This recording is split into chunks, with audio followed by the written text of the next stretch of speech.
தோழர் கேட்ட கேள்வி கேட்டு நான் அதெல்லாம் இல்ல. இந்த கேள்விக்கு பதில் சொல்லுங்க. அதை மறந்து அந்த கேள்விக்கு நான் கேட்ட கேள்விக்கு பதில் சொல்லுங்க. நீங்க தான் கேள்வி கேட்க, நானும் கேட்பேன். அது உங்களுக்கு என்ன ரைட்டா? நீங்க தான் கேள்வி கேட்கணும், நான் கேள்வி கேட்க கூடாதா? உங்களுக்கு என்ன ரைட் இருக்கோ அந்த ரைட் எனக்கும் இருக்கு. நான் கேட்கிறேன், நீங்க உங்களுக்கு எல்லாம் தெரியும் சொல்ல மாட்டீங்க. ஒரு சதுரடிக்கு ரேட் வச்ச ஒரே ஆட்சி திமுக ஆட்சி தான். கமிஷன், அது கட்டிங், கரப்ஷன், இதை ஒழிச்சிட்டாருல. நீங்க எந்த பத்திரிகை சார்? நீங்க எந்த பத்திரிகை சார்? நீங்க எந்த பத்திரிகை? அதுக்கு பதில் சொல்லுங்க. இல்ல எந்த பத்திரிகை சொல்லுங்க. கேக்குறீங்களா? நீங்க குழப்பம் பண்றதுக்காக வந்திருக்கீங்க. ஆமா, குழப்பம் பண்றதுக்காக வந்திருக்கீங்க. இங்க உங்களுக்கு வேலை கிடையாது.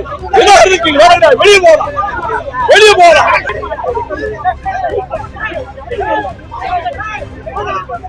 தந்தை பெரியாரை இன்றைக்கு நெஞ்சிலே வைத்து போற்றுகிறவன் அறிஞர் அண்ணாவினுடைய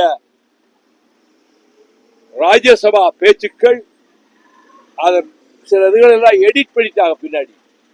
அதை பாராளுமன்றத்திலே மீண்டும் 2 வருஷத்துக்கு முன்னாடி அன்று என்ன 63 அண்ணா சொன்னாரோ, எதையெல்லாம் நீங்கள் நீக்கினீர்களோ அதையே திரும்ப நான் இப்படி சொன்னார் அண்ணான்னு அண்ணாவினுடைய இதை மீண்டும் பதிவு செய்து வைத்திருக்கிறவன் நான் தான். கலைஞர் அறிவித்த அத்தனை போராட்டத்திலையும் களத்திலே நின்றவன், அனைவரையும் திரட்டி கொண்டு போராட்டத்துக்கு ஈடுபட்டவன் நான் தான். கொலை பழி சுமத்தி நான் தூக்கி எறியப்பட்டேன். பொய்ப்பழி சுமத்தி. இதை கேள்வி கேட்டீங்கள, நான் கொலை செய்வதற்கு திட்டமிட்டேன் குதிகளோடு சேர்ந்து என்று அபாண்டமான அக்கிரமமான 1% உண்மை இல்லாத உயிரை கொடுப்பதற்கு சித்தமாக இருந்த ஒருவரை கொலைகாரன் என்று பழி சுமத்தி வெளியேற்றியது. அதை பற்றி நீங்க என்ன சொல்றீங்க? இந்த கேள்வி கேட்டவர் தோழர் கேட்ட கேள்வி கேட்டு நான் அதெல்லாம் இல்ல. இந்த கேள்விக்கு பதில் சொல்லுங்க. அதை மறந்து அந்த கேள்விக்கு நான் கேட்ட கேள்விக்கு பதில் சொல்லுங்க. நான் கேட்கிற கேள்விக்கு நீங்க பதில் சொல்லவே தயாரா இல்ல. நீங்க நான் கேட்ட கேள்விக்கு பதில் சொல்லவே தயாரா இல்ல. நீங்க தான் கேள்வி கேட்க, நானும் கேட்பேன். அது உங்களுக்கு என்ன ரைட்டா? நீங்க தான் கேள்வி கேட்கணும், நான் கேள்வி கேட்க கூடாதா? உங்களுக்கு என்ன ரைட் இருக்கோ அந்த ரைட் எனக்கும் இருக்கு. நான் கேட்கிறேன்.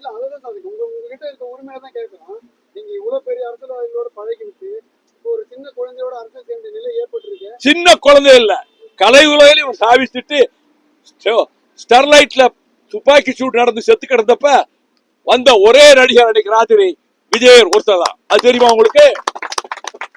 அந்த ஸ்னோலின் வீட்டுக்கு ராத்திரி 11 மணிக்கு வந்தது விஜய் மட்டும்தான், யாரும் அல்ல.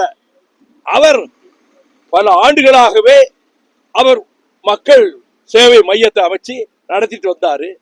மக்கள் வெறுப்பின் உச்சத்தில் இருந்தார்கள். இந்த அரசு கமிஷன் கமிஷன் கமிஷன், நீங்க உங்களுக்கு எல்லாம் தெரியும் சொல்ல மாட்டீங்க. ஒரு சதுரடிக்கு ரேட் வச்ச ஒரே ஆட்சி திமுக ஆட்சி தான். கமிஷன், அது கட்டிங், கரப்ஷன், இதை ஒழிச்சிட்டாருல. இந்த கூட்டணியில இருந்தாங்க, நான் மறைக்காத செய்யறேன். கூட்டணி தான் இருந்தேன். கூட்டணியில இருந்துகிட்டு பேசுறது அயோக்கியத்தனம் இல்ல. கூட்டணிக்குள்ள இருந்துகிட்டே கூட்டணி அட்டாக் பண்றது என்ன அரசியல் தர்மம்? மனசாட்சி என்ன விரோதம்? கூட்டணி தர்மத்துக்காக பேசாம இருந்தேன், அதுல என்ன தப்பு? அதான் சரியான அணுகுமுறை. கூட்டணி இருந்துகிட்டே விமர்சனம் கூடாது. உங்க கருத்தை நான் ஏன் ஏத்துக்கணும்? இந்த திருக்குறள் சொல்லாதீங்க. நான் 1330 திருக்குறளை உங்கள்கிட்ட சொல்லுவேன். ஏங்க, ஒரு கட்சி கூட்டணியில இருந்துகிட்டு அவங்களை பற்றி கண்டம் பண்றது அது நாகரிகமா? அது நாகரிகமா? தோழர், நீங்க எத்தனை கேள்வி வேணா கேளுங்க. இன்னும் 1 மணி நேரம் கேளுங்க, நான் பதில் சொல்லுவேன். என் கேள்விக்கு நீங்க பதில் சொல்லணும். நீங்க திட்டமிட்டு வந்திருக்கீங்க எனக்கு தெரியும். நீங்க எந்த பத்திரிகை எனக்கு தெரியாது. நீங்க எந்த பத்திரிகை சார்? நீங்க எந்த பத்திரிகை சார்? நீங்க எந்த பத்திரிகை? அதுக்கு பதில் சொல்லுங்க. இல்ல எந்த பத்திரிகை சொல்லுங்க. கேக்குறீங்களா? நான் பதில் சொல்ல வேண்டிய அவசியம் இல்ல. உங்க கேள்விக்கு நான் பதில் சொல்ல வேண்டிய அவசியம் இல்ல. உங்க கேள்விக்கு நான் பதில் சொல்ல வேண்டிய அவசியம் இல்ல. நீங்க மஞ்ச பத்திரிகையா? நீங்க மஞ்ச பத்திரிகையா? நீங்க மஞ்ச பத்திரிகையா? நீங்க மஞ்ச பத்திரிகையா? நீங்க மஞ்ச பத்திரிகையா? திட்டமிட்டு வந்திருக்கீங்க. இங்க யார் உங்களை ஏவி விட்டது? யார் ஏவி விட்டது? உங்க பத்திரிகை முதலாளி ஏவி விட்டுருக்காரு. உங்க பத்திரிகை முதலாளி ஏவி விட்டுருக்காரு. நீங்க தினகரனா? நீங்க தினகரனா? தினகரனா? அது மஞ்ச பத்திரிகை ஆயிடுச்சு முந்தாரோட கேவலப்படுத்தி என்னை பத்தி அரை பக்கத்துக்கு சொத்து வாங்கிட்டாரு பாரு. உங்க மேல கோர்ட்ல கேஸ் போட போறேன். நாளைக்கு நான் வேற பத்திரிக்கை போனா நான் அலோவ் ஆயிடுவேன் சார். யாரு இப்ப இருக்கிறத வச்சுதான் கேட்க முடியும். இந்த பாருங்க, நீங்க திட்டமிட்டுக்க வந்திருக்கீங்க. நீங்க குழப்பம் பண்றதுக்காக வந்திருக்கீங்க. ஆமா, குழப்பம் பண்றதுக்காக வந்திருக்கீங்க. இங்க உங்களுக்கு வேலை கிடையாது. என்ன இருக்கீங்க? வேலை கிடையாது. வெளியே போகலாம், வெளியே போகலாம். வேணும்னாரு கேட்க வெளியே வெளியே அனுப்பு, வெளியே அனுப்பு. தினகரன் என்ன இருக்கீங்க? வேலை கிடையாது. தினகரன் இருக்கீங்க? வேலை கிடையாது. வெளியே அனுப்பு.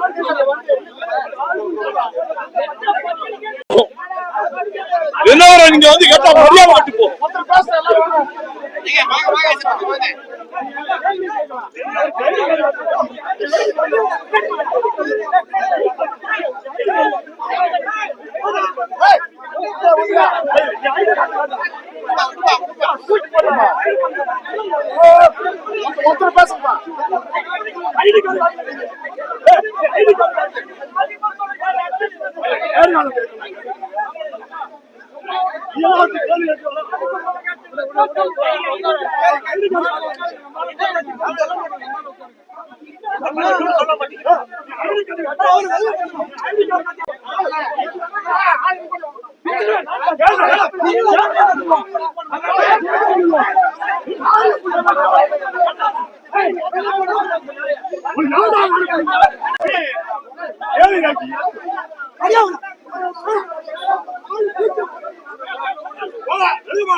உட்காருங்கப்பா.